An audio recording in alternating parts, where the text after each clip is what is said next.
Good morning. Welcome to Mindset, Heartset, Reset. We're so excited to be with everybody here today. I can see everybody coming in. So welcome if you're coming in from YouTube, you're coming in from Humanity's Stream, you're coming in from Facebook. We're so excited to have you here with us today. We are going down a very interesting rabbit hole today. I can't wait to share with everybody. But we're going to start with the show. And as people come in, I'm going to start with the introduction of the show. I'm going to introduce my beautiful host, Dr. Martinek, and then we're going to move into our guest. We have a phenomenal guest with us today, all the way from Australia. So let's get started. Again, welcome for all of you that are coming in on the live stream from Humanity's Stream, from YouTube and Facebook. Welcome to today's show. So welcome to Mindset, Heartset, Reset. This show is really a dynamic live weekly show where we provoke introspection. We cultivate compassion and spark positive change, both in yourself and the world around you. Through our insightful discussions on our absolutely amazing guests, we're going to give you practical tools combined with a lot of authentic, real stories that are going to nurture and empower your own mindset. We're going to open your heart to new connections in your life and give you that courage to really hit the reset button in your own life. Our mission is simple. It's to expand love at a global scale with a vision to shift humanity's future into one in which we can all thrive. So welcome to the show. Again, once again, if you're coming in from Humanity's Stream, Facebook, or YouTube, welcome to the show this morning. I'd love to introduce my beautiful co-host, Dr. Martinek Hashimoon. Welcome to the stage with me today, my friend. Thank you for being here, and I'm really excited for this conversation. A little bit about Dr. Martinek. She is a credential, I can't even get that word out, she's so fancy, is a credential computational, clinical, and behavioral neuroscientist whose work has supported the transformation of countless lives all over the world. As the founder of Access to the Path, she combines the power and process of science with emotional and spiritual intelligence to generate compelling and innovative strategies that are going to help you, they're going to help businesses, and they're going to help everyone become more purposeful, really connect to your own purpose and become effective in your life and most of all prosperous. So Dr. Martinek, welcome to the show today. And I'm going to pass it over to you to introduce our show and our guest today. Thank you so much. Welcome, everybody. Super excited to have you join us. If you're with us live, yay. Thank you so much for joining. If you're coming in on a recording, welcome. So happy to have you here. If you're live with us, you can put questions into the chat and we'll see those questions and we'll pass them on to our amazing guest and we'll address them as best as we can as time allows. We are continuing on now with our Conscious Business series. This is such an amazing series because really what we're doing is we're talking about, yes, conscious business, how we can find healthy workplace dynamics, how we can be more fulfilled in our professional lives, but also the connection of that to our personal development, because really everything that happens comes out as an extension of us. So we're super excited to have you join us for this amazing Conscious Business series. We are in the third episode of 5 for that. And as we speak about the intersection of personal fulfillment and professional fulfillment, we have an amazing guest with us, and that is Dr. Nathalie Martinek. I am so thrilled that she has accepted our invitation to join us. And as she is in Australia and we are live, it is 2 a.m. for her. So big gratitude, big thanks, big appreciation for joining us at such an amazing hour, I'll say. Yeah. So we can all find a unique place of resonance for ourselves individually and in our workplace. Dr. Nathalie is phenomenal. I can't say enough about her. I will give a quick intro to what we're talking about today first, and then I'll do an intro on the bio.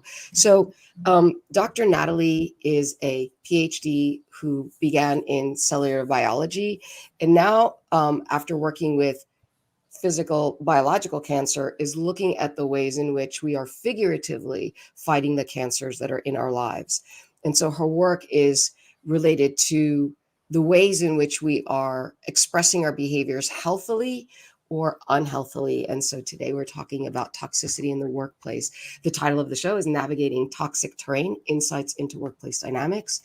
And what we're going to look at are unconscious leadership, toxic or narcissistic leadership, the structural dynamics that support healthy or unhealthy environments.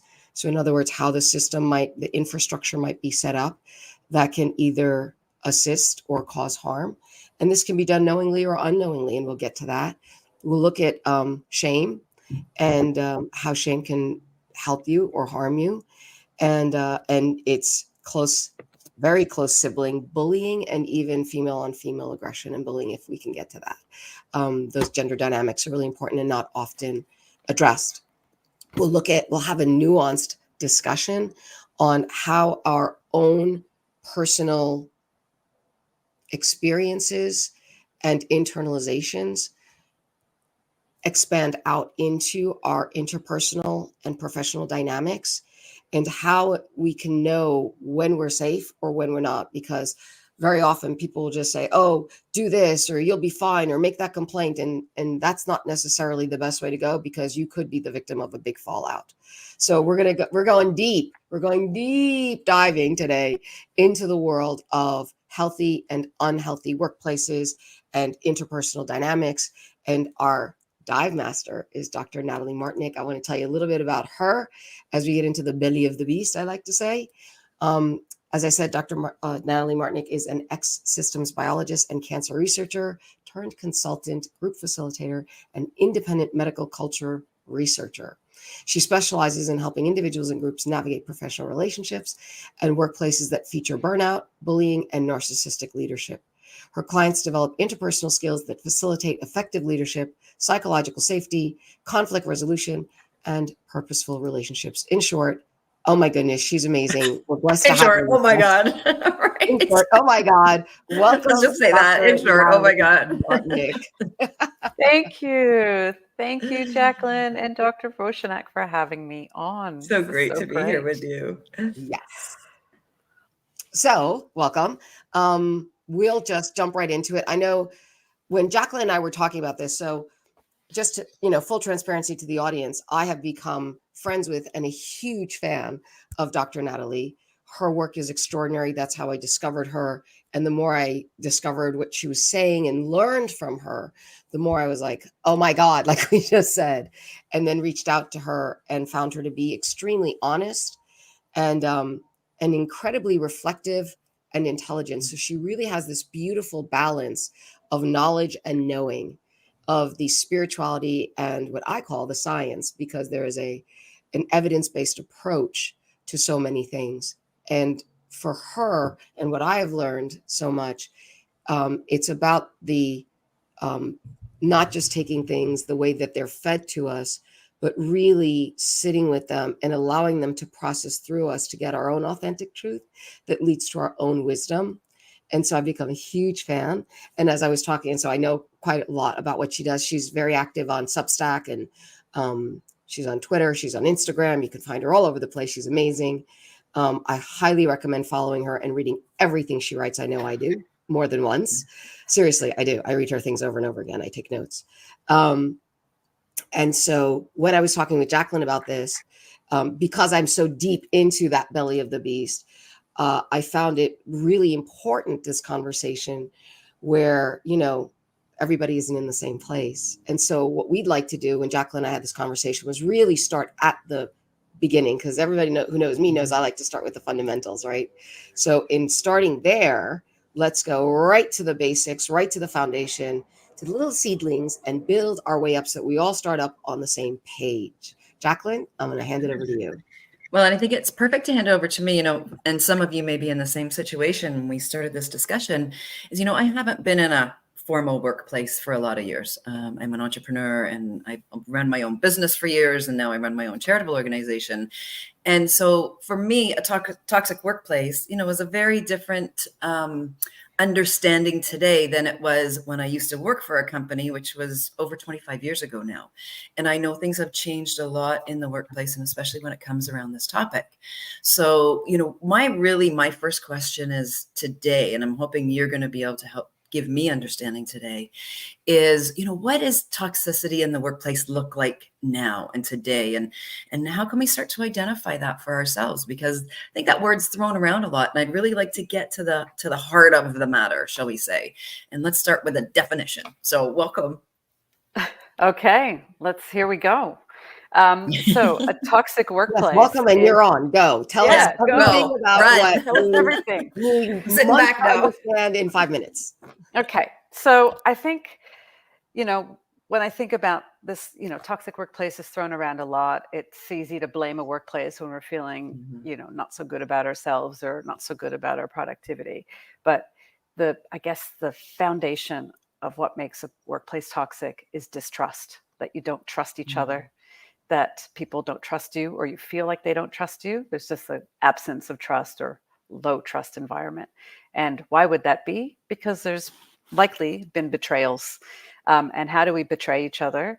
We gossip about each other. We, don't communicate effectively. Um, there's blame, there's shaming, there's feedback that can be quite harsh or blunt, that is narrow-minded, doesn't talk about specifics, doesn't can help you consider solutions or ways to move forward or help you examine your actions. It's very judgmental. So these are some of the features that erode trust and lead to an environment where there's low to no trust. And they don't, when we start a job, when we start any relationship with any workplace, usually there's this rapport building to eventually lead to trust. So trust is probably in the process of being established at the very beginning, but things happen throughout a time in a workplace that leads to loss of trust between each other. But it's also the conditions that are already present and prevalent in the organization or the institution or the workplace that enables that to happen. It's not a shock that happens overnight. It was already present. And so a workplace can be demoralizing, where you don't feel like you are valued, you don't feel like your contributions matter, you're not sure where you stand or what's expected of you. There's a lack of clarity about that. There's gossip, there's blaming, shaming, lack of accountability. So these are features, and one of them is also bullying and exploitation and abuse. So when you come away from your work after a long day, if you're not feeling, you could feel tired because you've done a lot of work, and it might have been mentally taxing and stimulating. If you come away feeling shame about yourself, that you're not doing a good job, that you're failing on many fronts, even though you're producing lots of things and you're competent, you're in an environment that is high shame, low trust, and likely toxic. Mm. So that's my response to the question. Amazing. That was so beautifully explained. And thank you for that, because I think that's given us such a clear definition and a shift from I think a lot of times we do take a look at ourselves. I think we need to look at ourselves. I know you talk about this a lot as well, as how do we look at ourselves and what part is ours? And then how do we also not take full responsibility as well for it? And I think that's the part that you really express so beautifully. So thank you for that definition, so that we can look at all sides, of what toxicity in the workplace looks like. And I know we're going to move into some of the strategies. We're going to talk about, how we deal with this. But really, that gave us a great starting place. Now, when we're at work, Dr. Nathalie, how can we begin to look at our environment around us and begin to really not just navigate, but pinpoint? Because sometimes it's people, sometimes it's a leader, sometimes it's one person, sometimes it's a group of people. We think of the thoughts of everybody around the water cooler, right? To those moments. How can we stand, I kind of say, stand back far enough so that we understand the definition.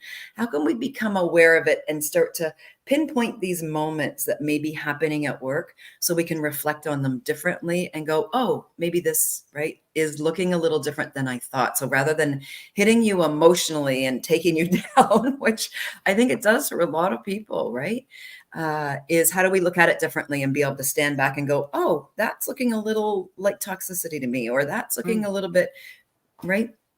Yeah. So what are the things that we would be observing to know that our workplace has hallmarks of toxicity? So I'm going to throw a bomb into that question a little bit, Yes. because our viewpoint about toxicity is already colored by our previous experiences of toxicity or not toxicity. There are things that can be toxic that we are not seeing as toxic, which is quite common when, for example, someone complains that they're being bullied and a colleague's like, I don't see that as bullying. But there's all the indicators of bullying, but the other person is not necessarily siding with the bully. They're just like, I don't see it. So our lens through which we view our, observe people's dynamics and relationships are going to be different. So first thing is to, recognize that we're going to view things from, our own place, our own experiences, especially if we've had negative experiences with other people where we have been mistreated. We are going to be on alert for that. So it'll be easier to spot, but some things that are dangerous and or threatening might not be easy to spot because we haven't come to the conclusion that those behaviors have been harmful. We excuse them, deny them because of the relationships that we have that have conditioned us to not see some things and see other things. So that's the bomb. So I'll go back to your original question. What would we expect to see if there's toxicity in a workplace? Well, it helps to look at managers or leaders, people in a position of authority that have to, oversee the work and the relationships of lots of people. So if that leader is micromanaging, so they're quite controlling about what the other person does, they seem to be spying on or checking in on them and telling them how to do their work. It's, again, that says they don't trust that person. You would see favoritism. So some colleagues of yours will be getting lots of accolades, whereas others won't. So there's not an equal treatment of everybody, and not everyone is as equally valued as the other. So there's a favorite, and if there's a favorite, there's a black sheep or the scapegoat or somebody who's the least favored. And so that person would feel excluded. Or be excluded from certain conversations, certain meetings. And the excuse would be, oh, they don't need to know about that, or this is not within their realm of responsibility, but others on the team are. So they're always kept in the dark. Other things you would observe is gossip. So people speaking badly about other people in the workplace, whether it's on the same team or anyone else in the environment. And that includes the manager or the leader. You would also feel, if you're in a group situation like a meeting, that you are not going to feel okay to speak up about some things. You might feel apprehensive about speaking your mind or challenging a viewpoint, or even asking a question that might not be acceptable, because what you would have observed before that is that everyone is very agreeable and compliant, and nobody rocks the boat by challenging the manager, the leader, or the favorite person. So those are the things that you would see that would tell you it's not safe for me to speak my mind. It's not safe for me to challenge ideas. So those are, and then the more egregious, obvious things are abusive, screaming, yelling, blaming, shaming, and expecting people to be just compliant, obedient, getting things done despite this negativity or hostility in the workplace. I love that. I love that so much. Can I jump in here for a minute, Jacqueline? Yeah, please do. Thank you. So as promised, Dr. Nathalie is not playing around. So trust is something that we know is incredibly important in the workplace. And we know that those who have high trust cultures have higher productivity, lower burnout, better experiences, higher fulfillment, greater motivation, so on and so forth. It's just like a win-win all the way around. And of course, in low trust organizations, it's the opposite. And I want to address, if you don't mind, where people may not. So there's the person who is working with the organization, but within the organization, from founder to leader, because it's all trickling down, right? How can a person know? Because many will think, and they have good intentions, and they think, well, I have a high trust organization, and so I have a high productivity, or as high as possible. But maybe, as is, want to happen, that person may be surrounded by yes people. That person may be surrounded by people who are coming from their wounds and not their scars, as we like to say. There may be so many dynamics. There may be codependency. There may be a lot of dynamics going on, as we know, for example, from family systems, right? Mhm. And we might be able to see from the outside, or those who are in this area and in this field, and this is what we do, we see it in a minute, that there isn't safety in the workplace. But for certain people, let's say you said that there was someone who might be the teacher's pet, as it were, their favorites. What if there's a favorite team, right? As opposed to a favorite person. Now you've got a whole group all saying, no, this is great. We're doing fine. And they may actually believe it, or they may feel that they have to say it. And maybe they, as we know, we are very suggestible because the others are saying it, then these are saying, so there's a lot of sub dynamics going on that people may or may not be aware of. So I think it's a very important point that it isn't always intentional or malicious, right? It can be very innocent. It can come from the best of intentions, but an absence of seeing or a blind spot that can lead the best of intentions into bad outcomes and unrecognized as such. So it's a two-part question of how can those within recognize if they are being toxic to others in the organization? And we especially know that as organizations scale, this can be problematic. We know that stress can bring out emotional dysregulation that can cause people to act in ways that are a little less conscious. And so in these kinds of cases, what is the best way for the leader, the founder, the manager to recognize? And what is the best path for those who are interacting with them to recognize? And then what's the best way to transform or shift all of that? Yeah, great questions. So if we're thinking about, yeah, I know, it's like boom, we're off and running. So every little ounce you can offer us. Okay, I'll do what I can. So, because I'm awake, so I might as well. So, Yeah. so thinking from the leader or founder or upper manager perspective. So I can think of one thing that has two aspects. So the one thing I'm going to talk about are the type of relationships that exist between the founder or the leader and different individuals, as well as with different teams. So the two relationships there's three types of relationships. There's transactional ones. So you just, exchange information, just talking about tasks, no relationship, nothing like that, just an exchange, get things done. There's a hierarchical relationship where there's a power differential between the two people, which is understandable in a manager-employee situation, but that's a dominance-based hierarchy where one person is controlling and overpowering the other person in order to have their needs met, whatever those needs are.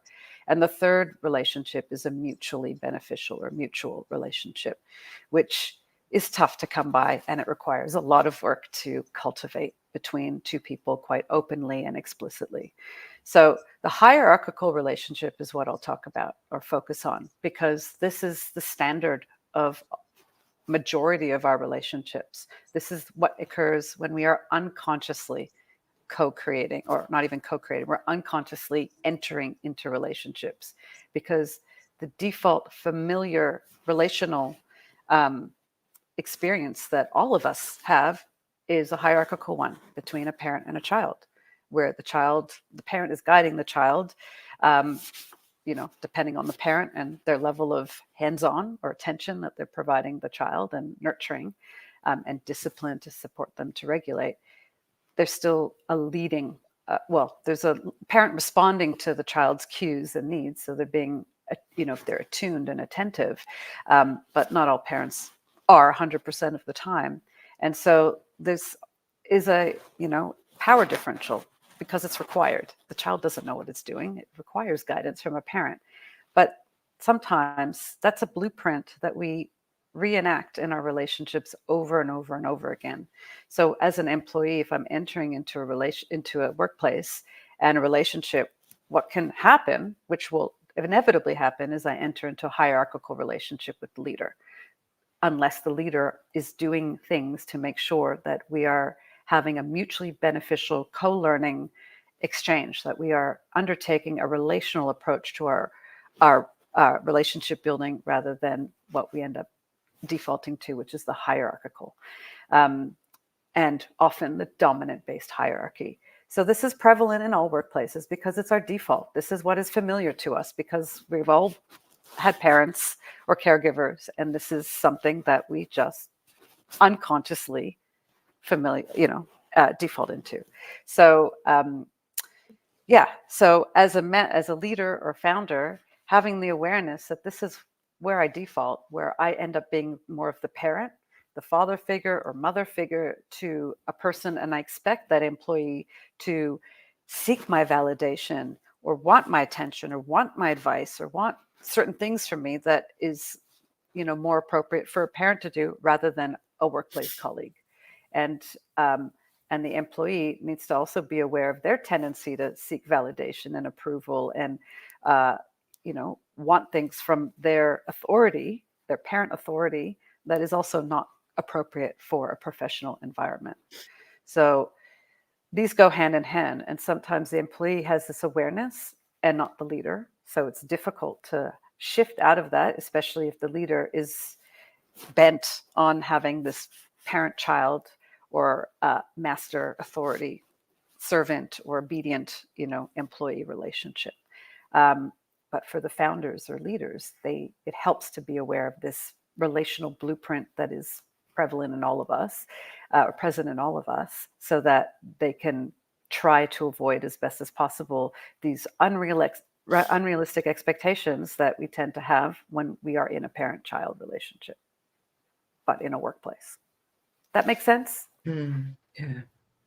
Yeah, very much so. That makes amazing sense. So that's a whole other perspective, just so you know, for me, Dr. Nathalie. I hadn't really heard it, put it that way before. So I think that gives us a really great perspective to look at this a little differently as well, and how we're showing up in relationship to it all as well. Absolutely. And then what goes with that is the trust, right? I trust that you're going to take care of me. So there's an expectation on that leader, that manager, that founder, that whoever is above you, that they're going to do that thing. And then they fit into that role.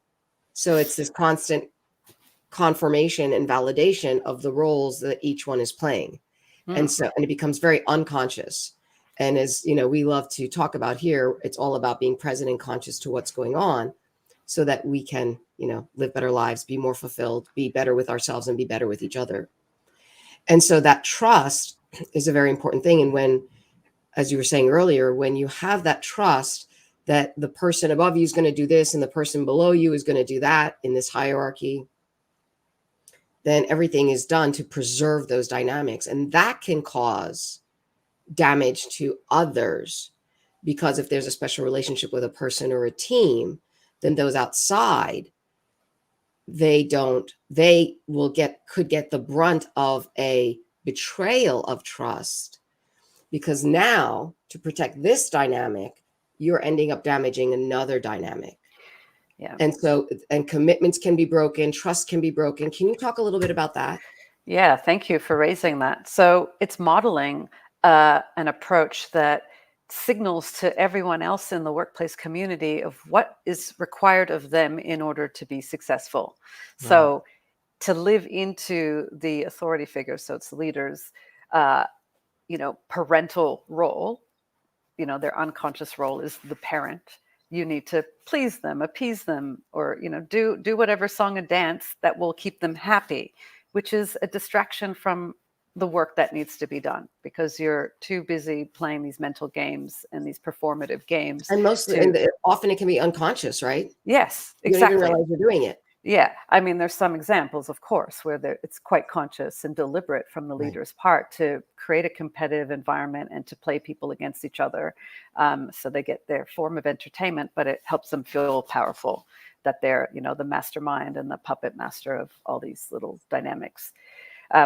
But if if there's the ideal parent-child relationship in a workplace, then between a leader and an employee, then all the other people, like you said, will be seeing this modeling of this is what I need to do to be successful. And they will attend, if they aren't connected to themselves and see that this is not their ideal way of behaving, and it's not necessarily going to, make them more productive, get the work done, in a way that is meaningful for them and fulfilling for them, they're going to have a hard time, because once you see it, the favoritism, you can't unsee it.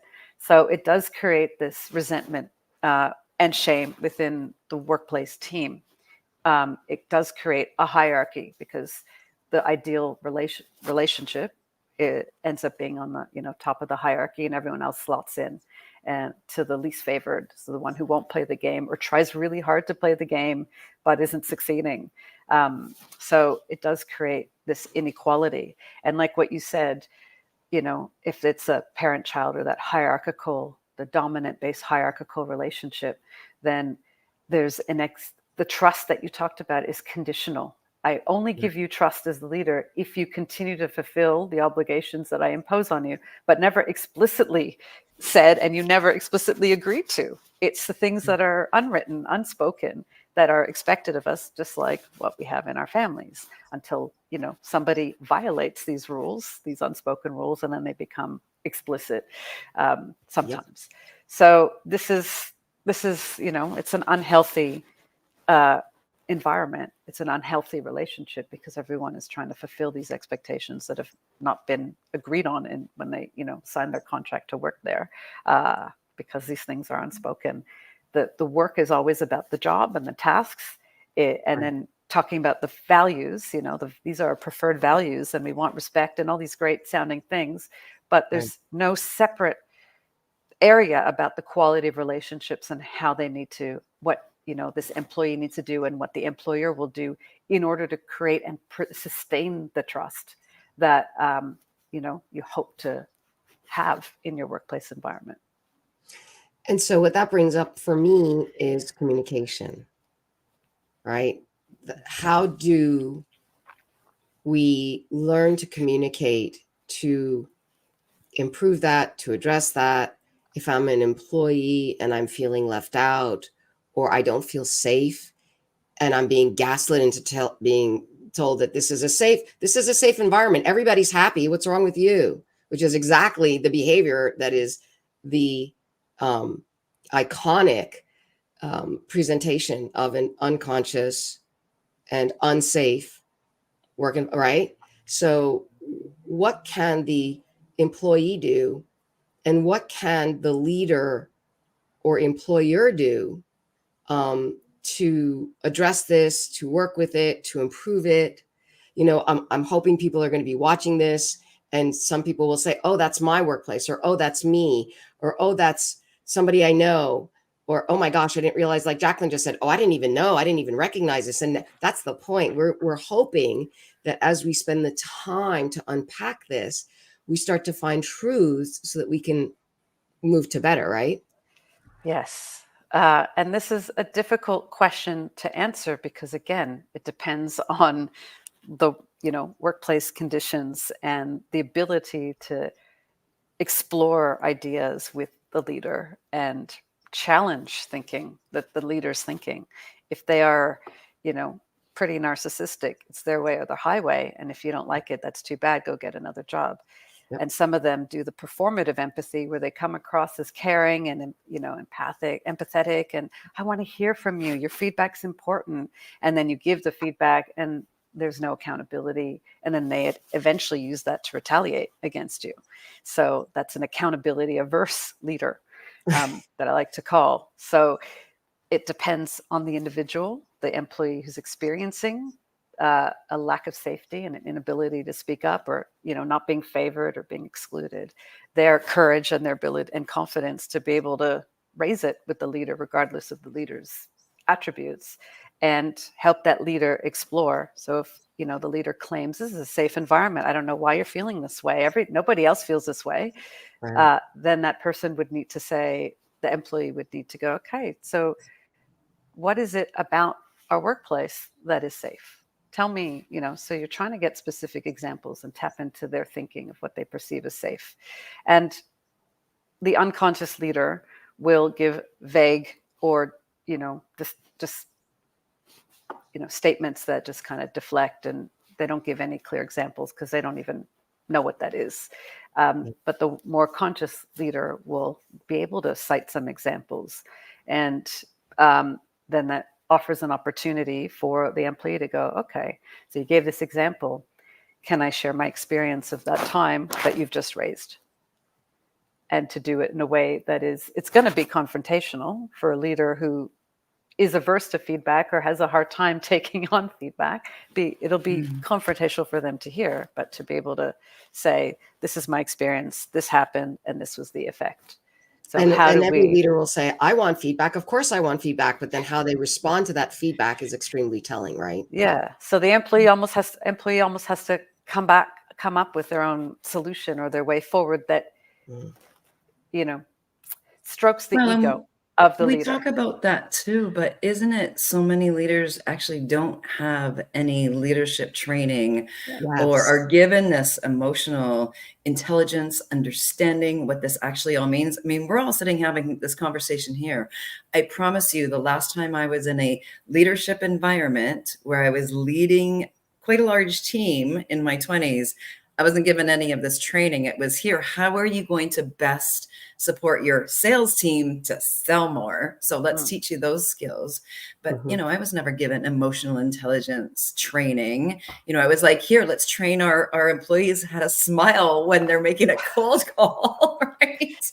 Yeah. All of that type of training. But I think, I think that there's more training available these days, but I still think that that's hugely lacking in the skill, the soft skills, not even a soft skill. This is a big skill. Like this is huge. That's a great point. Right? Yeah. And I think we need to recognize that as well, is that when we're looking at the leaders that are around us, and for anyone that's listening, take a look, like where does that lie in your own company? Or if you're going to look at a company, how transparent are they about the training that's available for everyone to understand this better?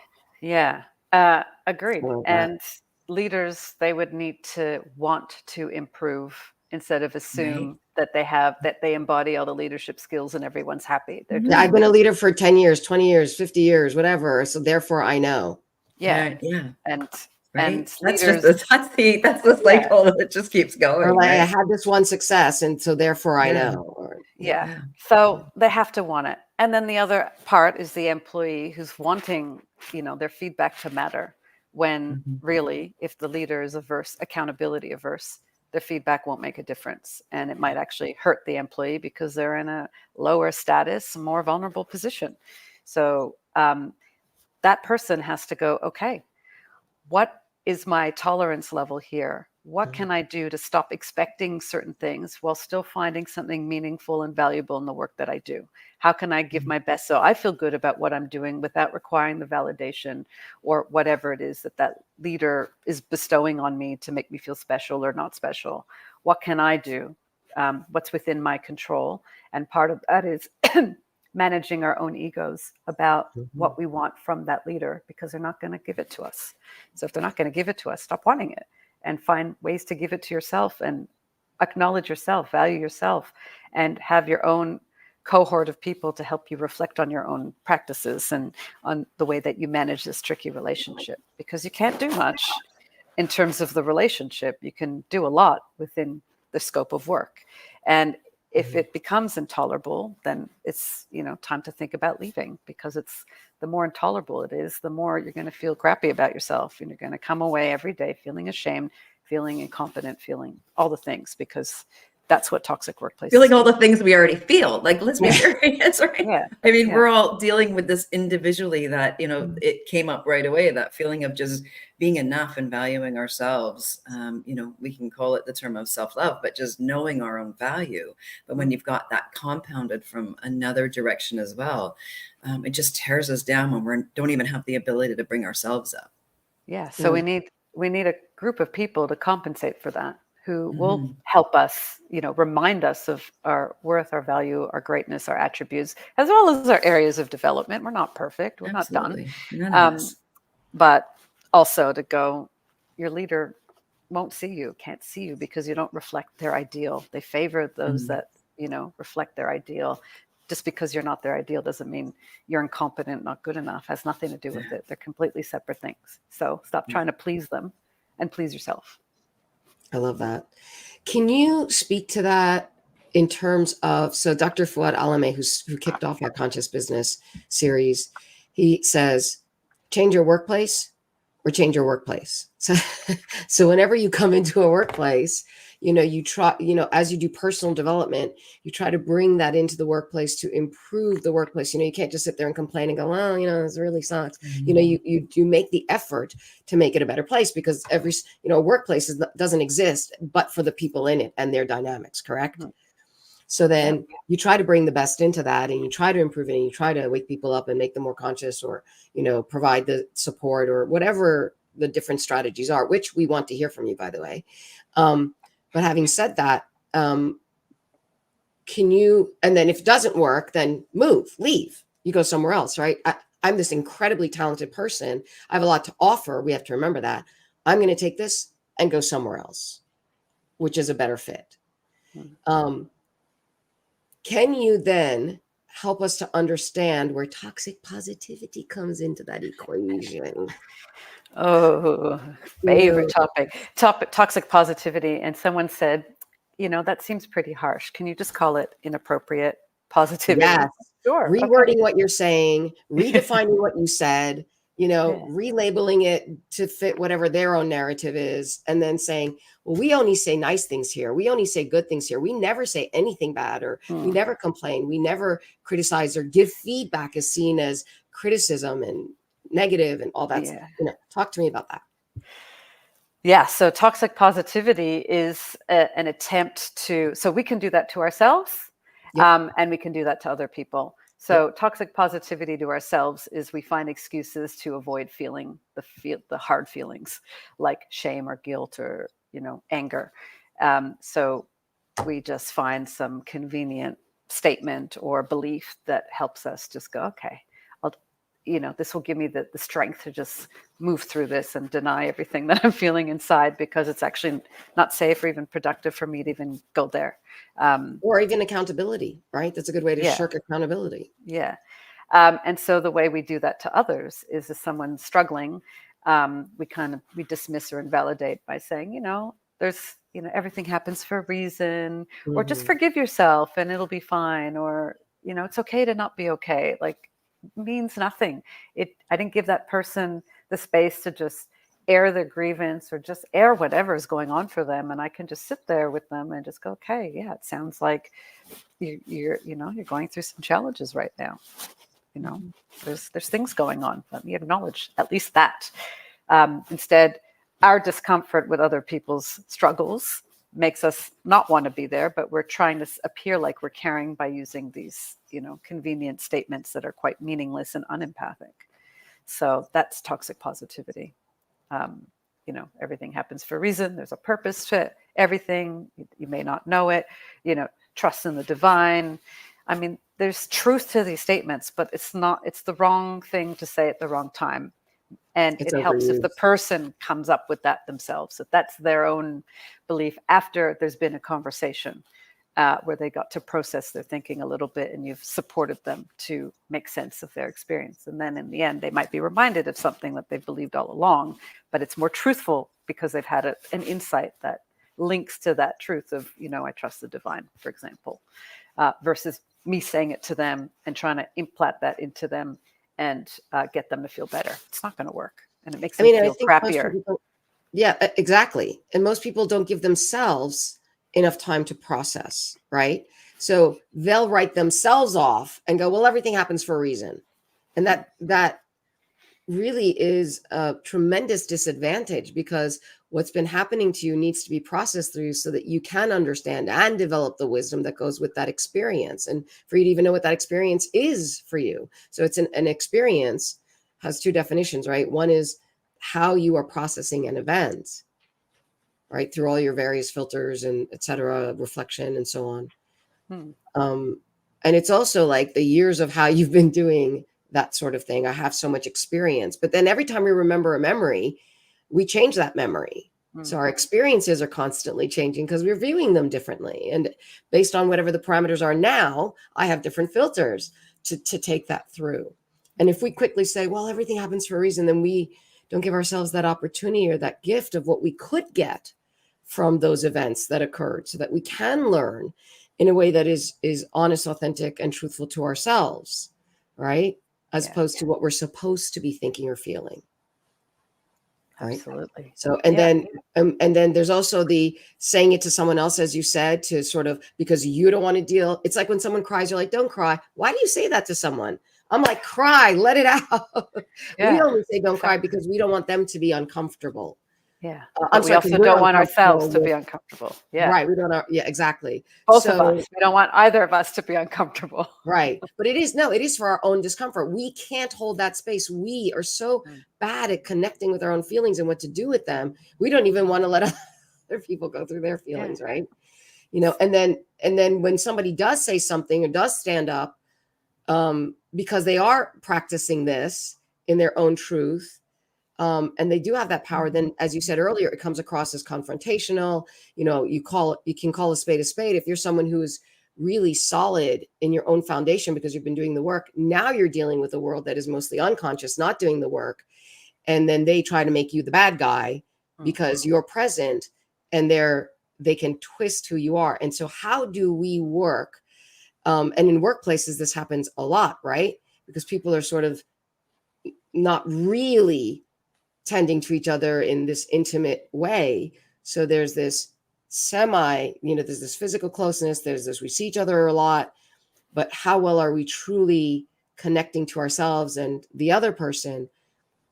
How does that work in a workplace dynamic where you might be either prone to doing that to someone or receiving that from, let's say, one of your coworkers, had a bad, interaction with, some team, some project, some meeting, something, then comes back and is all upset. And, you're like, yeah, it'll all work out, and now we know from science, let's bring in the data, that how powerful this is, because we really tend to emphasize circumstances. I'm in a bad environment. I'm in a toxic environment.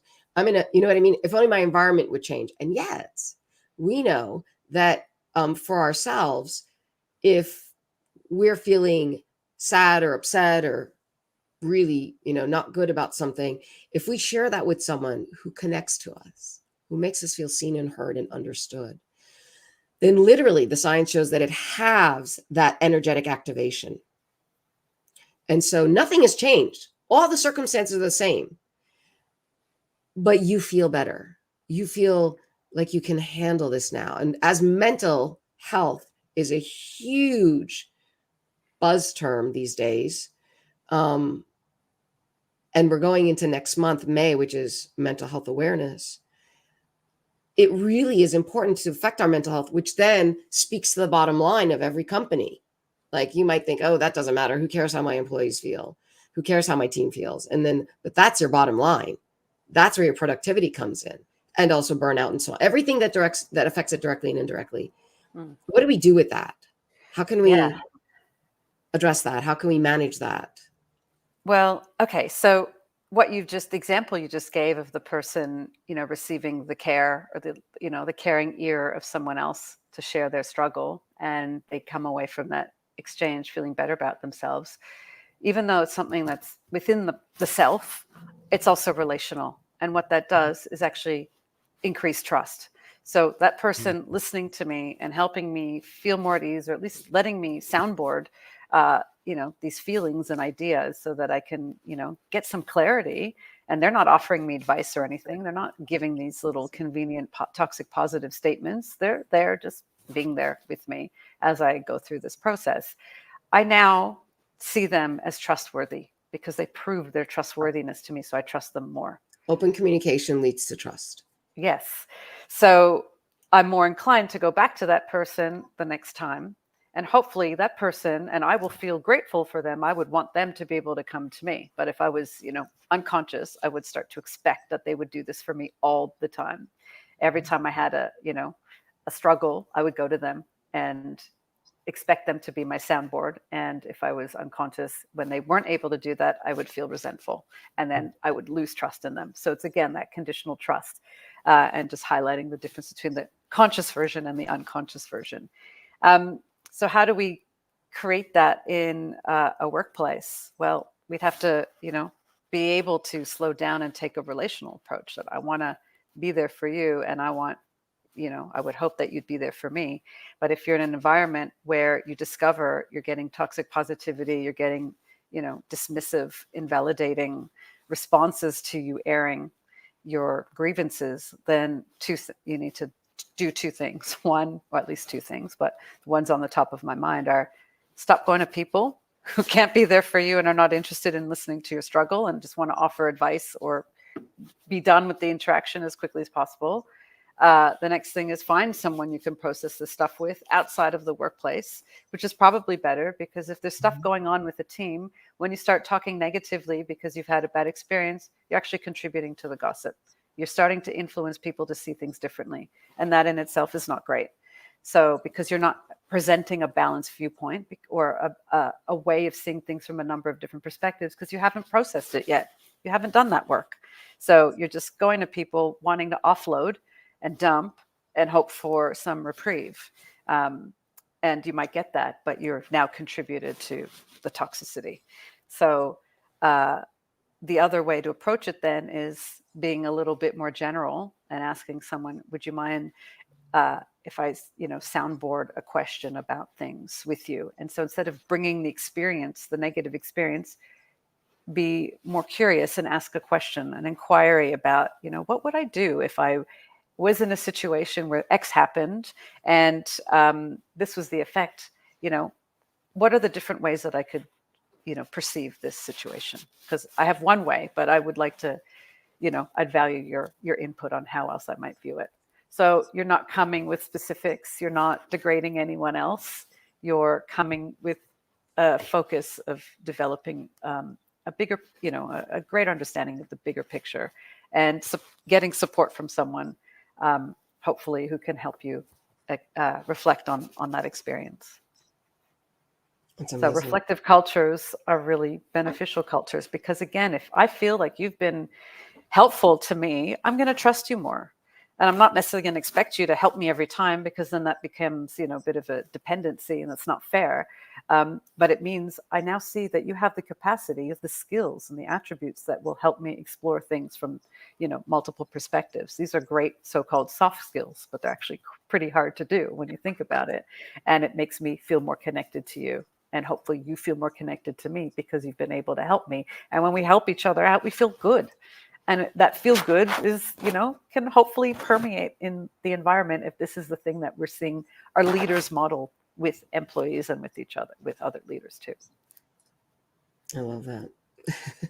Can you believe that we're almost at the hour? I'm like sitting here going, I have 35,000 more. Keep them coming. Let's go. Oh my gosh. We need the rapid fire questions, right? Can we step into, since we're talking about, Jacqueline, can I ask another question? Go ahead. Can we step into the triangle, the drama triangle that we love to talk about? Yeah. Yes. Go ahead. I'll just leave that and shame at your feet. Okay.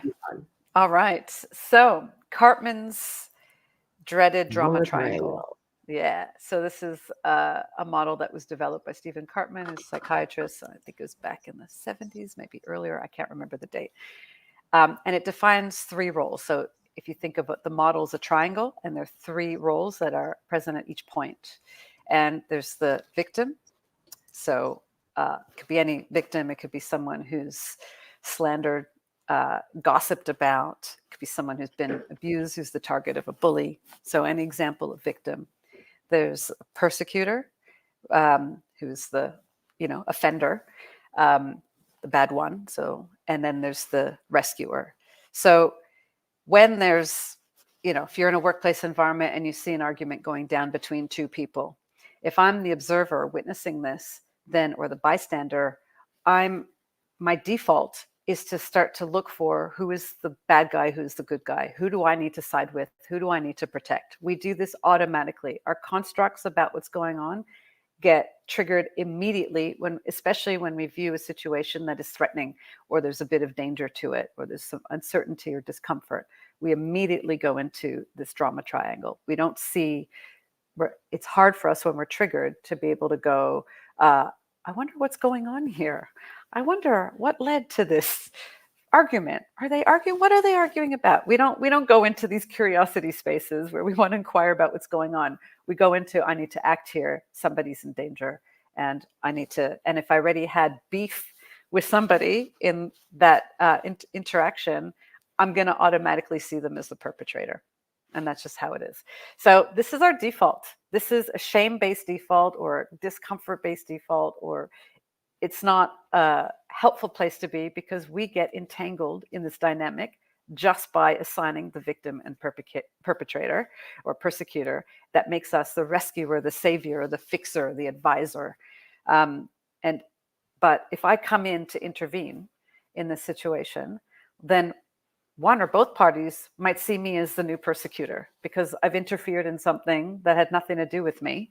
Nobody's lives were at stake here. It was just an argument, but I needed to be the hero here. And so I'm going to piss off somebody, especially if I side with somebody, if I side with who I think is the victim here. The persecutor that I assigned as persecutor is going to now see me as the persecutor, and will start, maybe getting angry at me and telling me off. And I'm going to see myself now as the victim. So you can see how this plays out. And then, the original victim maybe will try to rescue and try to break it up and try to side with me because I sided with them. So you could see how this tangled mess happens. And there are other roles we can play in the moment, but when our emotions are triggered, this is what we tend to do. And it's unhelpful. And you could also see the triad. So there's many different configurations or roles or names for these roles in the triad. I have a word called the injustice triad. So there's the oppressed, the oppressor, and the savior. We think about white saviors or the workplace saviors who want to change the culture, and they've taken on this initiative all by themselves, or they've been hired by the organization as the chief well-being officer or the chief innovation officer or whatever it is, so that they can come and be the hero and save the day. And so in doing so, they're going to look for who are the persecutors and who are the victims, instead of what are the conditions in this complex environment that are contributing to the things that are working well and the contributing to things that are not working well. And can you speak to shame a little bit now, please? That's correlated with that. So sorry, there was something running on my roof and just freaked me out. So shame. So shame is, one of our emotions. And if you look at literature, the way we tend to think about shame, it doesn't have a positive rap. It's seen as quite negative, when it's not something that I see as negative. I see it as an emotion that helps us tap into our values, our moral principles, as well as the behaviors that we use to express them. So when we're feeling shame, so shame is the emotion. And there's lots of feelings that are in this umbrella of shame. So inferiority, inadequacy, even guilt sometimes, because we can feel guilty when we know we've done the wrong thing, but sometimes we feel guilty when we haven't done the wrong thing, but someone says, or their behavior suggests that we've done the wrong thing, but we haven't violated anything. So it's, again, part of the shame umbrella. It's when we feel insignificant, excluded because we're not good enough, rejected, abandoned. So all these things that fall under the shame category are, fear of being removed or excluded or exiled from a group, cast out, fear of death, and our, annihilation, fear of uncertainty. Just, I don't know what to do here and I feel shame. So that happens when we're undergoing these internal changes in our lives as we shift paradigms from what we thought was truth to what we're coming to discover is untrue, and now this unknown space between these two worlds, these two realities. So shame is there. And so a way to think about shame is when I feel shame, there's a challenge here, because shame is not something is just in me. It's in all of us, but our emotions are responses to our relationships and the relational dynamics. So I see it as also a relational emotion. So if I've upset you, Roshana, then I'm going to feel shame, even though what I was doing in the moment is giving you feedback that I thought was quite constructive, and you asked for it. But your reaction was that of upset. So now I'm feeling awful because you're, starting to shame me or tell me that I'm not a good person, or, give me messages that I've done the wrong thing, even though it was invited. So you could imagine this is what often happens with leaders. Give me feedback. Your feedback is valued. I value everything, and I take it on board and I reflect on it. You do it. So you were doing the morally right thing for you and the situation, but the response that you get was not the expected one. And so you feel shame. But it's almost inappropriate because you didn't do anything wrong. You didn't violate anything. What you did was violated their rules. You didn't live up to their expectations. So it's something external to you, not internal to you. So that you could feel shame from that. You can also feel shame when you recognize that you've been involved in an unhelpful pattern, like you've been in the dreaded drama triangle with somebody else, where you're constantly reenacting victim, persecutor, rescuer with each other. And you want out. You realize this isn't helping me. It's toxic. It's not getting me anywhere. I want to change things. I need to, have better boundaries with this person. So I'm going to communicate, differently. I'm going to be more open, or I'll say, actually, I don't really want to talk about that right now, because every time we do, it leads to some tension, and I'm not interested in doing that. I'm working on, figuring that out myself. And when I get some answers, I'll come to you, so you're trying to be really constructive with this thing, and the other person doesn't like that. So they're reacting to you creating a change in the established precedent. So you didn't you were actually following your moral principles, and violating, and it went against what they expected, kind of like what I described before. Or you're in a workplace and you are just being you. You're doing what you think is expected of you. You're trying to, work well, do whatever, and you're being told that you're not doing things well, but you're not given anything specific. But something about you is being judged. So there's something wrong with you. So you're going to feel shame about that.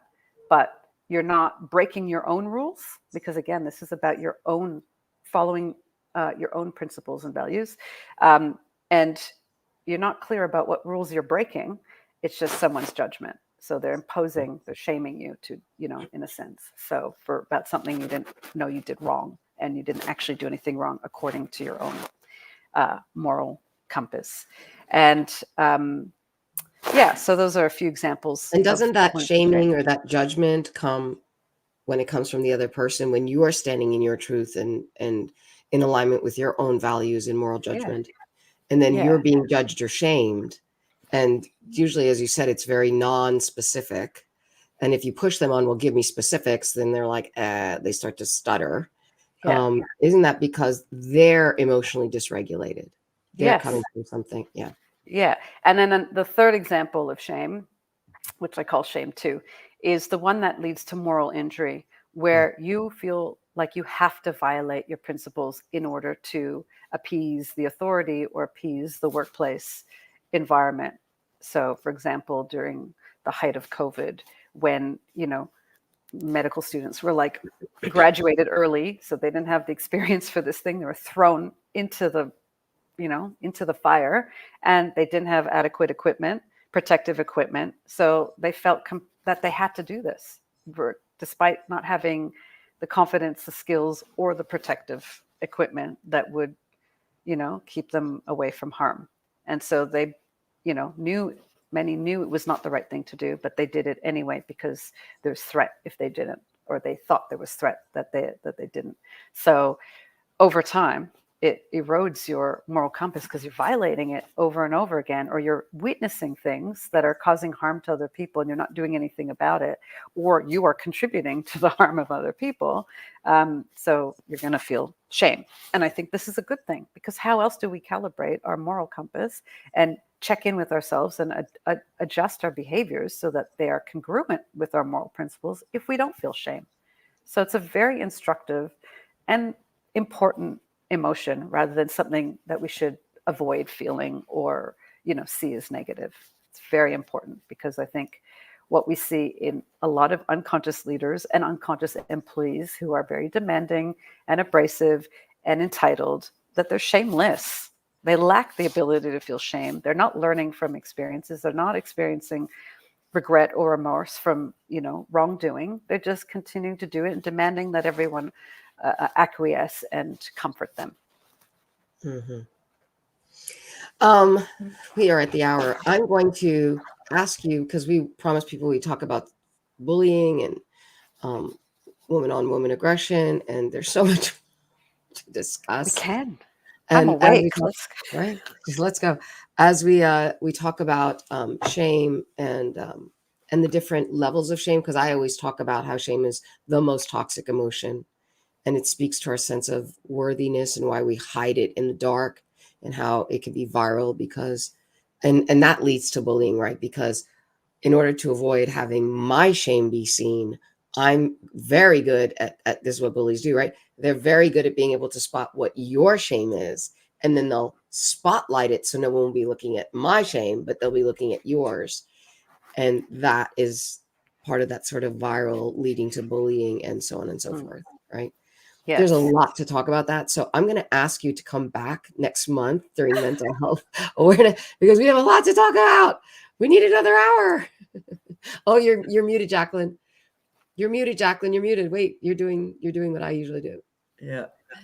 I had some background noise going on, so I had muted it. I was like, no, don't make her get up again. I can just see that going through her head. No, I'd have to wait up at 2 o'clock in the morning again. I can do it again. Let's do it all now. No, that's Dr. Nathalie. She's amazing. I love her. Thank you so much. So so there's so much more to talk about, and we are graciously allowed to go over a little bit. And I appreciate you being awake for us. So let's move into a little bit of strategy, shall we? And then, but I do seriously want you to come back next month. Okay. If I'm wanted back, I'm happy to be back. You are desperately wanted and needed back, if you don't mind. Jacqueline, let's start digging into what we love to call our get off the couch moment. That's right. Every show we do something called a get off the couch moment. And we want to take it from a slightly different angle with you because, we don't think there's one action. Usually it's what's the one thing people can do to get off the couch right now. But, this is, exactly. And I think that's what we really were hoping to leave people with today are some really practical strategies. You've given us a lot of how to look at this from a different perspective today. But, how do people now go and take all the incredible information that you've given us today and actually apply this at work? What are some of the things we can do starting at work today? So if those of you that are tuning in today, you're actually watching this at work, which you may be, or any other time that you're catching this recording. Back watching it again. Exactly. What are some of those things that we can start doing today to not just recognize it? I think we talked a lot about the recognition today, being aware of it, but now what do we do to I'm not going to say to change it. I don't think we can change other people, but I think that we can start taking a look at the things that's either adding to it in our own behavior, shifting that for ourselves. What are some of the other things we can do at work and even potentially with our coworkers? Yeah, so I think we each carry our own red flags of problems because, the only person I can control is myself. So I need to become alert to some of the problematic ways of thinking and behaving that I do. And so one of them is, am I looking for a parent type of authority to help me navigate my work and be productive and build relationships? Am I looking for this leader to be more like a parent, the mother or father figure, so that I feel, that gives me a sense of how I'm tracking. So that's not going to be great because they're not your parent. They're a colleague. They're, somebody. And really, like digging into something a little deeper too. We're like going, oh, I got to go back a little bit in life and see where that's taking me to, right? Yeah. That is almost an invitation, isn't it? To go, okay, where do you need to look a little deeper, go back a little bit. And vice versa, Natalie, for the if you're a leader listening right now, could you take it the other way around and go, oh, am I actually treating these people like my children? Both ways. Yeah. Am I treating them like my children, or am I looking for any of them to be my parent authority? Mm-hmm. So do I look to my employees to offload about my issues, my personal issues, because there's lots of leaders who do that. And the employees who, are the caring, nurturing types are going to be inclined to do that because it makes them feel good to be so useful to the leader, and it gives them brownie points. But this is, again, it's creating a toxic situation. So if you're the employee who is, getting this personal stuff from your leader, it's time to build some boundaries. Or if you notice that you're somebody that everyone comes to because they trust you with their issues, this is not a good place for you, because this is not part of the job. It's one thing to be, have good relationships and camaraderie, but this is now going into therapy land. This is not part of your role, even if you are a therapist. They're not your client, they're your colleague. Beautiful. So that's one of the first ones. Give us 2 more things that we could start doing today at work to start to shift the potential toxicity that's going on. Can I add something to that with that? Because we said that embracing practices rooted in emotional and spiritual intelligence can help us to sort of transcend these group pressures and cultivate responses that are not only confronting, but also remodeling and the underlying moral fabric. Can you include that in your response, please? Well, it is the emotional intelligence where you are not looking to do things. You're not doing anything that is seeking validation from the other person. You're not trying to please somebody, and you're not doing that with everyone else. You're just doing it with that person because of their position of authority or the position in the team. So it does require some emotional strength to not seek the validation that makes us feel good, because it becomes an addiction. And when it becomes an addiction, then that becomes the singular focus of our interactions with that person. We start to use them to feed that addiction in the way that they may be using us to feed a different addiction, like an attention addiction. And when we're addicted, if we're thinking about it spiritually, it disconnects us from a divine connection, because we're saying, this thing is my God, or this thing is the thing that will feed me the energy that I need, versus, and it becomes this requirement between this contract between you and that other person that takes you away from recognizing your own inherent value and worth, and that I don't need to get energy from other people when it's a universal, unlimited supply. I need to tap into that. Beautifully said.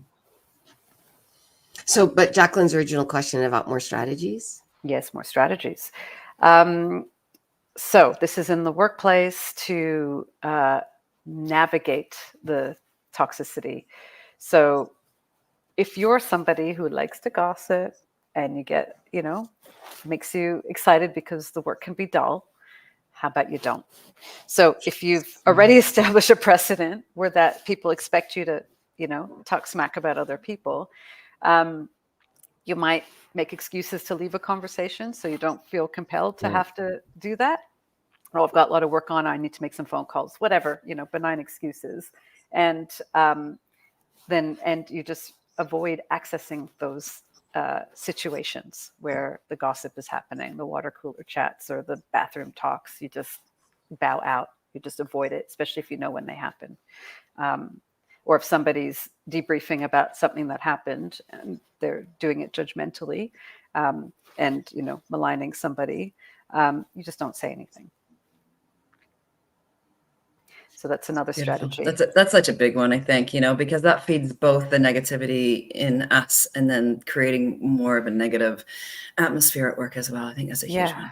And the third strategy, which I mentioned earlier, is moving from being judgmental yourself about situations, viewing it through the lens of the victim, persecutor, rescuer dynamic or framework, and start to be curious. What information do I not know? What has not been said here? What other ways can I interpret the situation that is giving me some balance or other perspectives? So the curiosity is an important strategy in all our interactions. Great one. Those are amazing. Thank you so much. I think that gives us something to actually go away with and look at our own behavior and then look at others from a different perspective. And that's the work right there, right? That's how we become more conscious. That's how we become more aware of how we're showing up and how we're reacting to how others are showing up. The reaction part is a big part of it. So thank you so much, Dr. Nathalie. We're all going to take these back into our lives. And I think it'll be fantastic to have you back on Mindset, Heartset, Reset next month, just to really help navigate our own mental health around the workplace and in our own lives as well, because what we know is we don't have that under control. Well, just take a look at our world. It's a pure reflection of what's going on in each one of our own minds, isn't it? Absolutely. The ongoing battle. So thank you so much. Such a pleasure to be with you. Finally meet you in person. You know, we said this from the get-go. We've all had so much time together on that beautiful audio app Clubhouse where we all got to meet. But it's just such an honor to have you in person. Thank you for taking the time out of your life in the middle of the night, 2 a.m. in us now 3 a.m. in Australia. Now you can go to work early today, right? Yeah, We're just gonna stay up. Go to the gym. You're on a roll at this point. Yeah. So. Yeah, might as well. Thank you. Thank you so much. You've benefited us all with this conversation today. Thank you. It's a pleasure to be Martyr here. for a good cause. Thank you so much. I also want to thank you, but I do want to ask you one thing before I do. And that is, you have such a breadth and depth of information and understanding. What do you think is the most important thing that we need to stay aware of that would help us personally and professionally as we try to understand what you've been saying and internalize it and affect it, take action on the insights? But for you, where do you think is the sort of kernel truth that is most important for us to focus on as we're sort of moving forward to lead lives of ultimate success, which is personal and professional? Oh, only easy questions. Only. And you only have 1 minute, so go. I know. So being trustworthy, not just thinking that you're trustworthy, but actually being trustworthy and finding out from others, what is it about you that makes them want to trust you? And what are the things that you do that get in the way of them trusting you, and being prepared to listen and willing to make some changes to improve. Oh my God. We started with, oh my God, and we end with, oh my God. Thank you. That was very powerful, and I think incredibly important and actionable for all of us. Really powerful. Thank you. Thank you. Thank you so much. So everybody, thank you for joining us on Mindset, Heartset, Reset today with the amazing and wonderful, the marvelous Dr. Nathalie Martinek. You can see on the screen how you can get in touch with her if you want to know more, if you want to understand more, if you want to read her work on Substack. That's the link on the right. I highly recommend it. You can get in touch with her on drnataliemartinek.com also. And Dr. Nathalie, what is your Instagram handle? The Narcissism Hacker. And what is your Twitter handle? At Nats for Docs, but I don't use that as much for all this. Yeah. And what about LinkedIn? Under Nathalie Martinek, PhD. Perfect. So now you have lots of different ways that you can connect with Dr. Nathalie. And come back next month, because I will bring her back. I'm not even joking. God willing, this amazing guest will come back and give us more. Jacqueline, my beautiful co-host, I appreciate you and everything you do and always showing up and being amazing. Thank you for being the co-host of Mindset Heartset Reset. Dr. Nathalie, thank you for being our extraordinary and honored guest. Thank you, amazing and beautiful listeners, for joining us today and for your time and your dedication to yourself, for wanting to make life better for you and for wanting to make life better for the rest of us in a better world. Dr. Nathalie, what do our viewers need to know about the latest thing that's going on with you and what the best way to connect with you is before we let you go? The latest thing is I will be speaking at a Speak Up Summit on psychological safety. And it's a 24-hour live, continuous set of talks with experts and amazing speakers about everything to do with workplaces, including toxic workplace and navigating the things that get in the way of psychological safety. So I'm one of the speakers, and this is on June 13th and 14th online. So just look up Speak Up Summit and Vanguard Voices if you're interested to check that out. Thank you so much. Do we have a link for that somehow, somewhere? Or you can put it in the chat for us if you know it. Yes. But it's Speak Up Summit. Is that correct? Yes. Excellent. Thank you.